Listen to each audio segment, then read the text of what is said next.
Good morning students. हम अपना chapter 13 पढ़ रहे हैं बीमा के बारे में, जिसमें आपने बीमा की परिभाषा, बीमा की विशेषताएं, बीमा के विभिन्न प्रकार या क्षेत्र का अध्ययन अब तक कर चुके हैं। आइए उससे आगे हम आज स्टार्ट कर रहे हैं अपना एक नया प्रकरण इसी चैप्टर का, और आज का अपना प्रकरण रहेगा वो है बीमा का उद्देश्य, या आप इसको बीमा के कार्य भी कह सकते हो। बीमा का उद्देश्य या बीमा के कार्य। देखिए, रीगल और मिलर ने इस संदर्भ में कहा है बीमा के उद्देश्य या कार्य मुख्यतः भावी घटनाओं की अनिश्चितता को कम करना है। ये बात किसने कही है? ये बात कही है रीगल एवं मिलर। रीगल एवं मिलर ने क्या कहा है? बीमा का उद्देश्य क्या बताया है? बीमा का उद्देश्य भावी घटनाओं, भावी घटनाएं वे होती है जो भविष्य में घटित हो सकती है, जिनकी संभावना हो।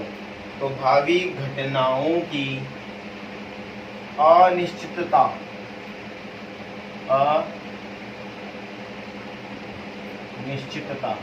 को कम करना है। ये बीमा का उद्देश्य या कार्य बताते हुए बहुत ही सरल शब्दों में रीगल एवं मिलर ने स्पष्ट किया है। बीमा का उद्देश्य मुख्यतः क्या है? भावी घटनाओं की अनिश्चितता को कम करना है। भावी घटनाओं की अनिश्चितता को कम करना बीमा का मुख्य उद्देश्य है। वास्तव में लोगों में अपनी अनिश्चितता में निश्चितता को ढूंढने एवं अपनी जोखिम को असीमित करने के उद्देश्य से सामूहिक प्रयास के रूप में बीमा कार्य शुरू किया गया है। लेकिन समय के साथ साथ वर्तमान में बीमा की जोखिमों के प्रति सुरक्षा, ये तो है ही है, बीमा जोखिम से सुरक्षा प्रदान करता है, साथ साथ अनेक कार्यों को पूरा कर रहा है, जिनको अब हम यहाँ पढ़ने जा रहे हैं। बीमा के उद्देश्य या कार्य, जिनको अध्ययन की दृष्टि से 3 भागों में बांटा गया है। कितने भागों में? 3 भागों में। इसको हम बांटकर अच्छे से समझ सकते हैं। आइए हम इसको समझने के लिए बीमा के उद्देश्य या कार्यों के 3 भाग कौन से हैं उनको लिखते हैं। प्रथम है प्राथमिक कार्य, या फिर आप इसको उद्देश्य भी बोल सकते हो। तो उद्देश्य पहले लिख सकते हैं हम, इसको आप किसी भी रूप में लिख सकते हैं। ये कार्य भी है और उद्देश्य भी है। आपको बोर्ड एग्जाम में बीमा के कार्य या उद्देश्य दोनों में से किसी एक के नाम से प्रश्न पूछा जा सकता है। तो उद्देश्य पूछे तो भी यही बताने हैं आपको, और कार्य पूछे तो भी यही बताने हैं।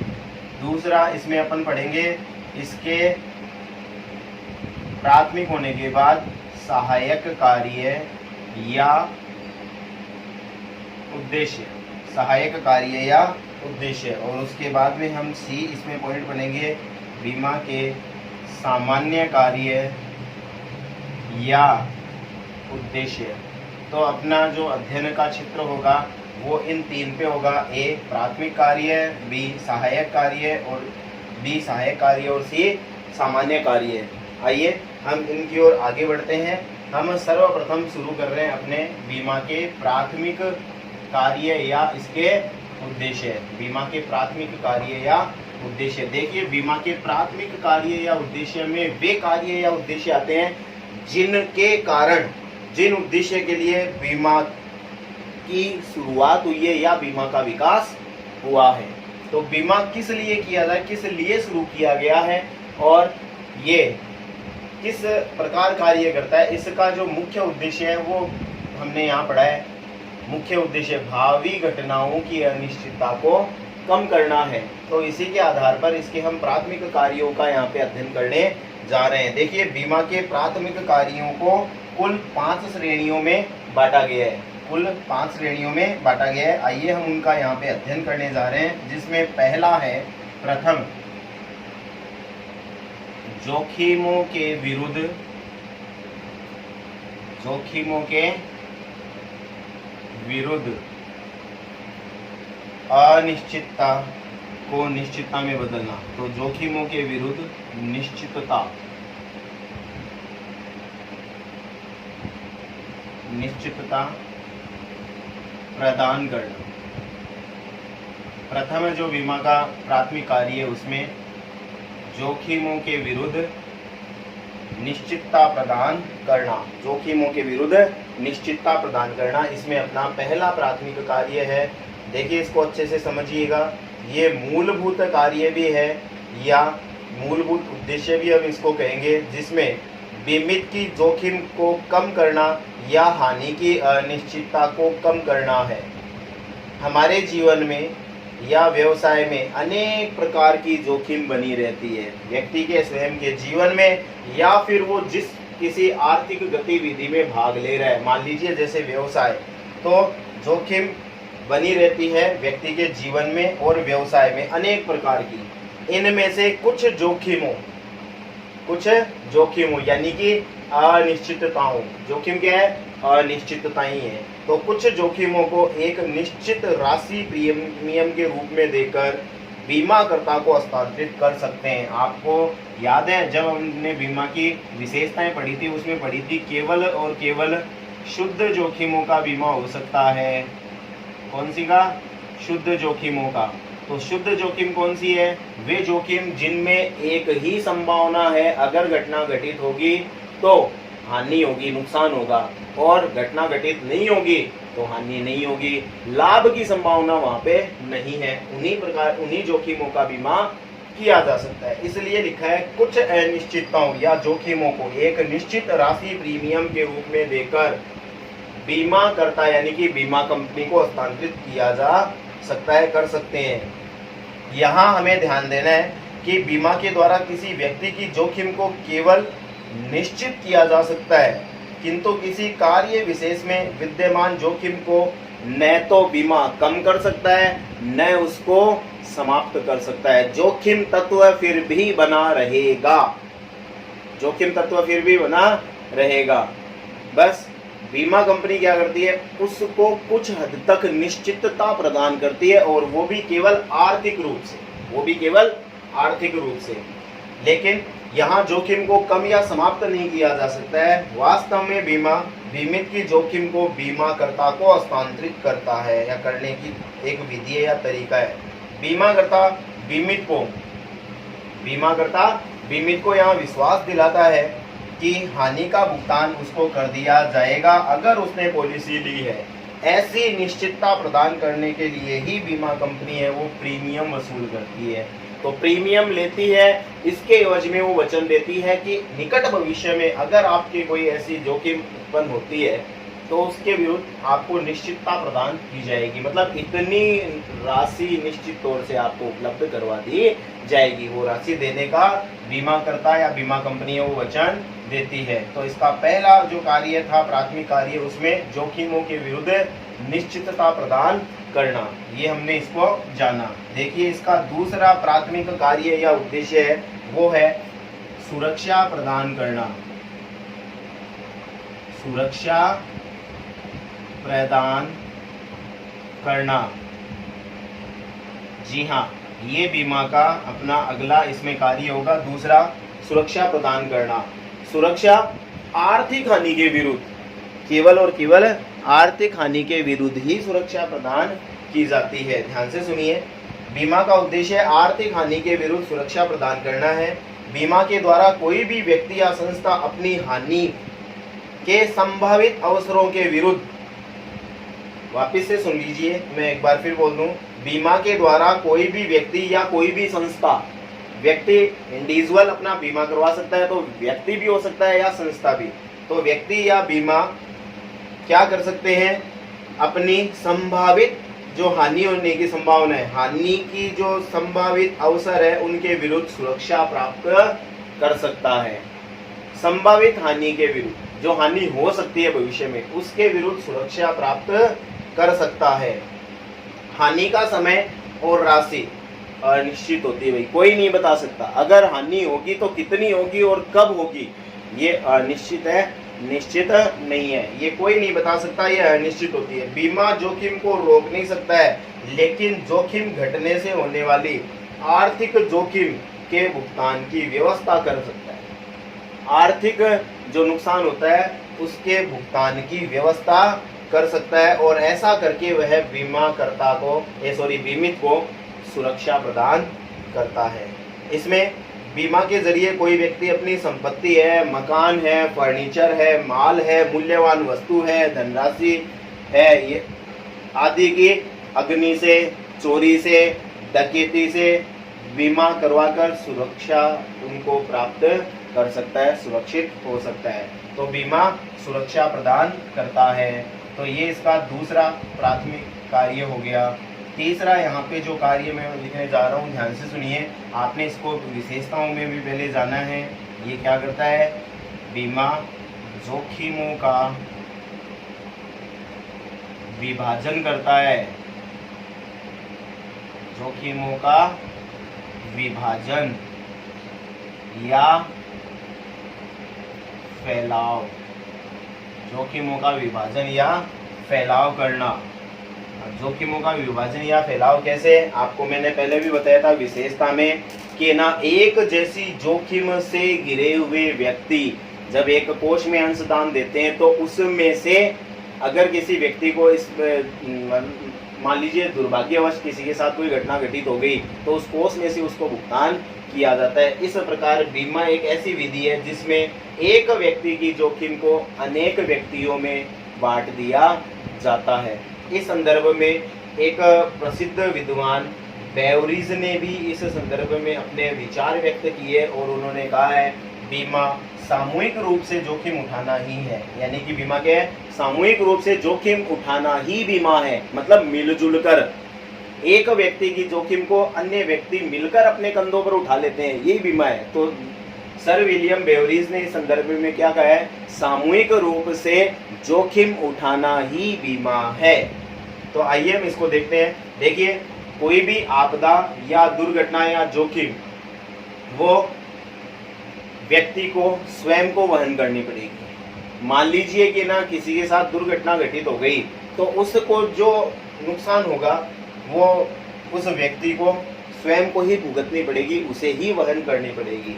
लेकिन इससे उत्पन्न होने वाली आर्थिक हानि को उन लोगों में विभाजित कर दिया जाता है या फैला दिया जाता है जो ऐसी ही किसी जोखिम के विरुद्ध सुरक्षा चाहते थे। उन सब ने प्रीमियम के रूप में राशि दी है और एक कोष का निर्माण हुआ है ताकि एक व्यक्ति की जोखिम को उन सब में फैला दिया जाए। तो बीमा एक ऐसी ही तकनीक है और इसमें होता क्या है, इसके अंतर्गत समान प्रकार की जोखिम से घिरे हुए व्यक्ति प्रीमियम के रूप में कोष में अंशदान करते हैं और उनमें से किसी भी सदस्य की हानि होने पर उस कोष से क्षतिपूर्ति कर दी जाती है। तो इस प्रकार बीमा जोखिमों का विभाजन करता है। एक व्यक्ति की हानि को अनेक व्यक्तियों द्वारा बांटकर वहन कर लिया जाता है। तो बीमा जोखिम को बांटने या फैलाने का एक तरीका है। ये इसका एक उद्देश्य या कार्य हो गया। बीमा के माध्यम से, बीमा के जरिए एक व्यक्ति की जोखिम को अनेक व्यक्तियों में बांट दिया जाता है, उसका फैलाव कर दिया जाता है या विभाजन कर दिया जाता है। चौथा इसमें जो कार्य या उद्देश्य है वो है जोखिमों का मूल्यांकन करना। प्राथमिक कार्य में आप पढ़ रहे हैं चौथा, जोखिमों का मूल्यांकन। जोखिमों का मूल्यांकन करना। देखिए, जोखिमों का मूल्यांकन आपको विशेषताओं में भी बताया गया था, आपको याद है तो, कि बीमा कंपनी क्या करती है, जोखिम कितनी है, आप जिस क्षेत्र में जिस संपत्ति का बीमा करवाना चाह रहे हो उसमें जोखिम का मूल्यांकन किया जाता है। जोखिम कितनी है, जितनी अधिक जोखिम होगी उतना ही अधिक प्रीमियम लिया जाएगा। तो प्रीमियम के निर्धारण के लिए जोखिमों का मूल्यांकन यहाँ पर किया जाता है। देखिए बीमा कंपनी बीमित के जोखिम का मूल्यांकन और उसका निर्धारण करने का कार्य भी यहाँ करती है। बीमाकर्ता कई घटकों पर विचार कर कि जोखिम किन किन घटकों से हो सकती है और हानि की संभाविता को आंकता है। जितनी हानि की होने की संभावना अधिक होगी उसी को उतना ही अधिक प्रीमियम देना पड़ेगा जी। तो ये इसका चौथा अपन ने कार्य पढ़ा है, वो है जोखिमों का मूल्यांकन। पांचवा और अंतिम कार्य है प्राथमिक कार्यों में, वो मैं यहाँ लिख दूं, वो है अनुसंधान करना। अनुसंधान करना, देखिए अनुसंधान को इंग्लिश में बोलते हैं रिसर्च, सुना होगा आपने। तो अनुसंधान करना बीमा ये कार्य भी करता है, बीमा कंपनियां ये भी करती है ताकि वो समाज की विभिन्न बदलती आवश्यकताओं के अनुरूप उन्हें नई नई संभावित हानि से बचा सके, उनसे सुरक्षा उनको प्रदान कर सके। इसके लिए क्या करती है ये बीमा कंपनियां? तो बीमा का उद्देश्य बीमा के क्षेत्र में अनुसंधान कार्य करना है ताकि ग्राहकों यानी कि बीमितों की परिवर्तित बदलती आवश्यकताओं के अनुसार अपनी बीमा योजनाओं में बीमाकर्ता यानी कि बीमा कंपनी है वो भी परिवर्तन कर सके। बीमाकर्ता हानि के कारणों के अनुसंधान पर ध्यान देकर भावी हानियों को रोकने के लिए भी प्रयत्नशील रहते हैं। इसलिए बीमा का ये एक प्रमुख कार्य में के अंतर्गत आता है या प्राथमिक कार्य या उद्देश्य हम इसको बोल सकते हैं अनुसंधान करना, ताकि लोगों की बदलती आवश्यकताओं के अनुसार बीमा कंपनियां भी अपनी पॉलिसी में बदलाव ला सके, परिवर्तन कर सके। इस प्रकार हमने बीमा के प्राथमिक उद्देश्य या कार्यों में पढ़ा है जोखिमों के विरुद्ध निश्चितता प्रदान करना, दूसरा जोखिमों से सुरक्षा प्रदान करना, तीसरा जोखिमों का विभाजन या फैलाव, चौथा अपन ने पढ़ा जोखिमों का मूल्यांकन करना, पांचवा यहाँ हमने पढ़ा है अनुसंधान कार्य करना। मैं एक बार आपको फिर स्पष्ट कर दूं कि बीमा का उद्देश्य या कार्य है क्या।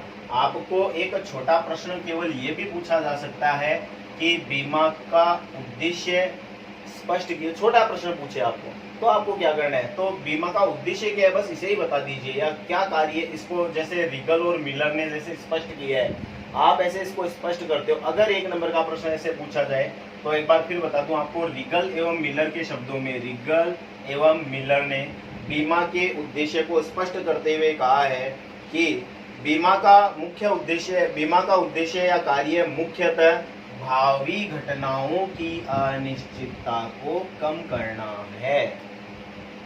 बीमा का उद्देश्य भावी घटनाओं की अनिश्चितता को कम करना है, ये समाप्त नहीं कर सकता।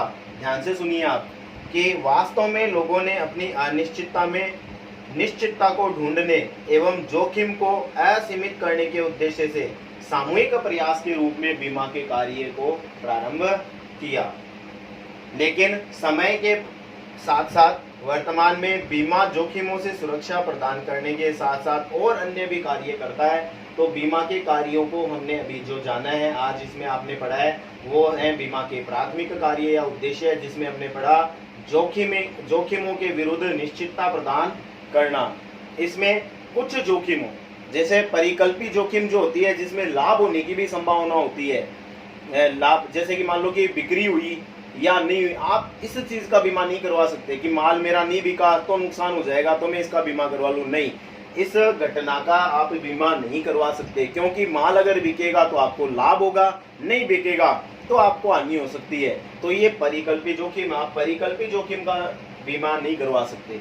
कुछ अनिश्चितताओं या जोखिमों का ही बीमा करवाया जा सकता है, जैसे कि मैंने यहाँ लिखा है शुद्ध जोखिमों का ही बीमा करवाया जा सकता है। और शुद्ध जोखिम जैसे जिसमें केवल और केवल एक ही संभावना होती है, या तो हानि होगी या फिर हानि नहीं होगी, वहां पे लाभ होने की संभावना नहीं है।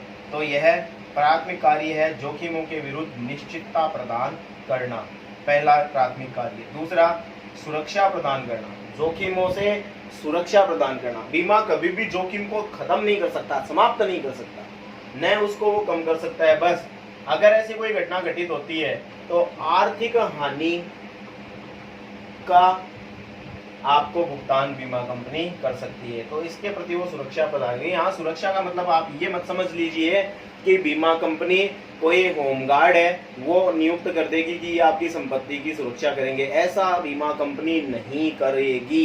बीमा सुरक्षा प्रदान कैसे कर रही है? आर्थिक हानि जो होती है उसके विरुद्ध आपको सुरक्षा प्रदान कर रही है, एक निश्चित धनराशि आपको मिल जाती है, और वो भी कब? जब आप इसका प्रीमियम चुका रहे हैं। तीसरा हमने पढ़ा है जोखिमों का विभाजन या फैलाव। बीमा कंपनी क्या करती है?